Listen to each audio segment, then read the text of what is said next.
We're going to do a thing called finding a solution to a differential equation. The gist of that is that means given a derivative, integrate it. So that's the gist of it. Just given a derivative, integrate it and find C. So we're going to be given an initial condition and we'll find C. The other thing that they'll sometimes say is they'll say solve the differential equation. Sometimes they'll use the phrase using separation of variables. Then they'll say solve the differential equation. So all of these things mean the same thing. So given a question like this, what is the particular solution to the differential equation given there? So the idea is you're given this derivative and you have to solve it. You're just going to use algebra to do it, okay? So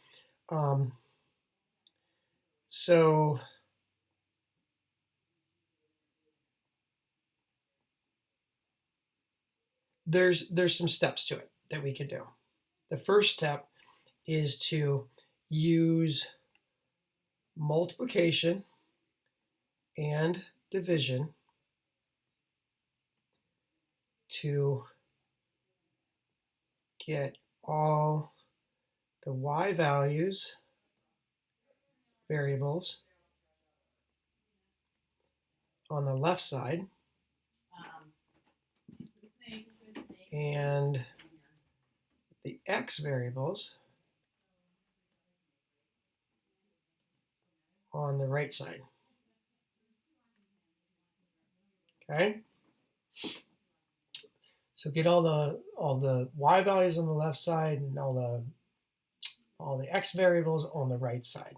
And you're going to use multiplication and division, generally speaking. Very rarely, I mean, on Delta Math, you may use addition, subtraction. On the AP exam, it's always multiplication and division.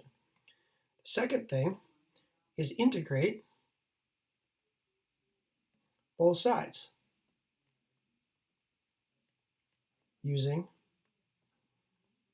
the rules. The third thing is add plus C to, generally speaking, I just add it to the right side.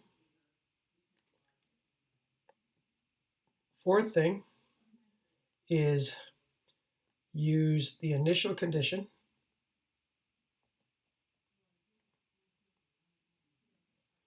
to find the value for C. And the last thing is put in C and solve for y equals the other side. So that's the steps. Go through those steps, you'll get it right. So let me show you what I mean by that. Here's an example. We'll do two examples. So let's take this one. This example is you got this differential equation, dy dx equals x plus 3 divided by y. And you're also given y of 4 is equal to 2. We'll use that for define C. So the first thing we're going to do is we're going to separate the variables. So we multiply both sides by y, and we multiply both sides by dx. We end up with this. Now, what you have there, and you really want to write the dy and the dx all the way on the far right side of each side of the equation.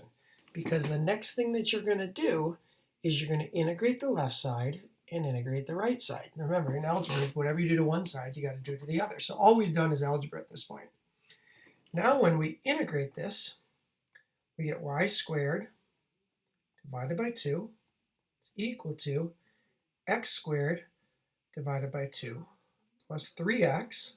So there's integrating the left side and the right side. And then we have plus c. Now what we're going to do is we're going to plug in this initial condition, 4, 2. So we're going to put 4 in for x, and 2 in for y, and solve for c. So if you think about that, we're going to have 2 squared. Let me change colors on you. We're going to have 2 squared divided by 2 is equal to 4 squared divided by 2 plus 3 times 4 plus c. We're going to solve for that. So keep on going on this. So this is 2 squared is 4, divided by 2 is 2. 4 squared is 16, divided by 2 is 8, plus 12, plus c. So we have negative 18 is equal to c. So now what we have is we have the equation. Here's the equation we have. We have y squared divided by 2 equal to x squared divided by 2 plus 3x minus 18. And at this point, what we're going to do is we're going to multiply both sides by 2. Y squared is equal to x squared plus 6x minus 36. And then we're going to take the square root. Y is equal to the square root of x squared plus 6x minus 36. Now, the key is, when you look at this, usually you do plus or minus when you do the square root of both sides. But in this case, because you'd have plus or minus here. But because y of 4 is equal to 2, we only use the positive square root of x squared plus 6x minus 36. That would be the only one we'd use, because when we plug 4 in, we need to get 2 out. And we wouldn't do that if we got the negative. We'd get negative 2 out, but we don't want that. So you go to the solution and you're just going to do the square root x, and then we'll do 2 to the second plus 6x minus 36, and you'll end up with that for an answer. And they'll go through and show you the same values. Okay, so you'll have that kind of problem. So let me do a differential equation level 2. So you might go, oh my God, this one looks terrible. It's not terrible, but you got to make sure you do what I've asked you to do. So when we have dy dx is equal to 3 sine x 2 minus y. When we separate these variables, again, I told you to use multiplication and division to separate these. So if I separate these, I'd have 1 over 2 minus y dy is equal to 3 sine x dx. And now I'm going to integrate both sides. And on the left side, that's the tricky one, right? The right side, that's not too tricky. It'd be negative 3 cosine x plus c. That side's not too bad. The left side, that's a natural log one. You could make u equal to 2 minus y. So du is equal to -1 dy, and then, so you got a -1, and then use the natural log. So we'd have negative the natural log of 2 minus y. You might have to go back and look at those again. But now what we're given on this is now we're given this value at the start. We were given y of pi equal to 3. So now if I put in 3 for y,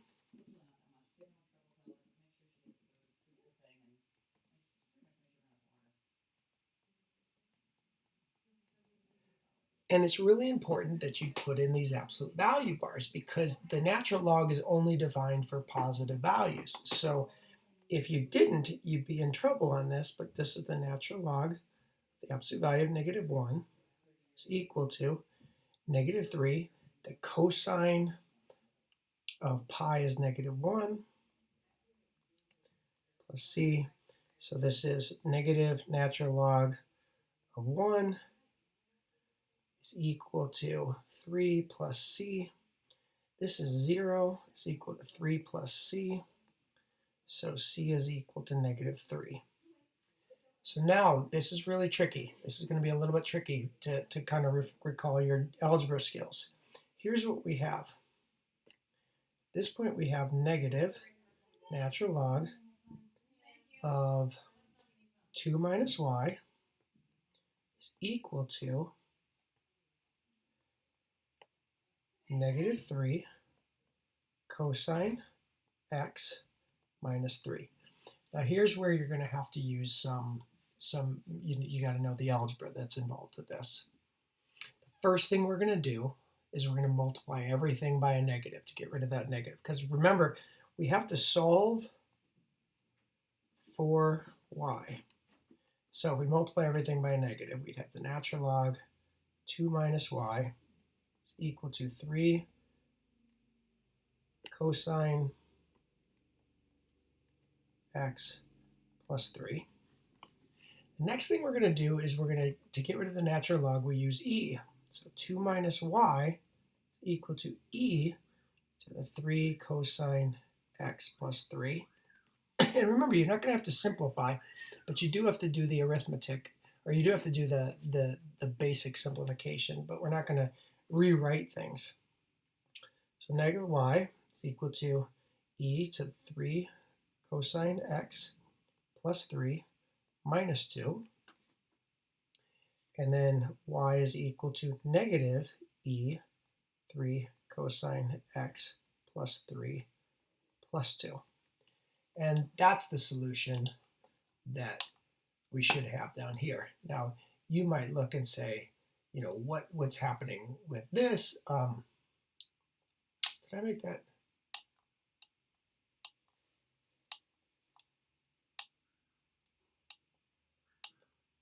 These are equivalent, and so I think that you're going to be fine with either one of these. If you run into some issues on that, then you'll have to let me know.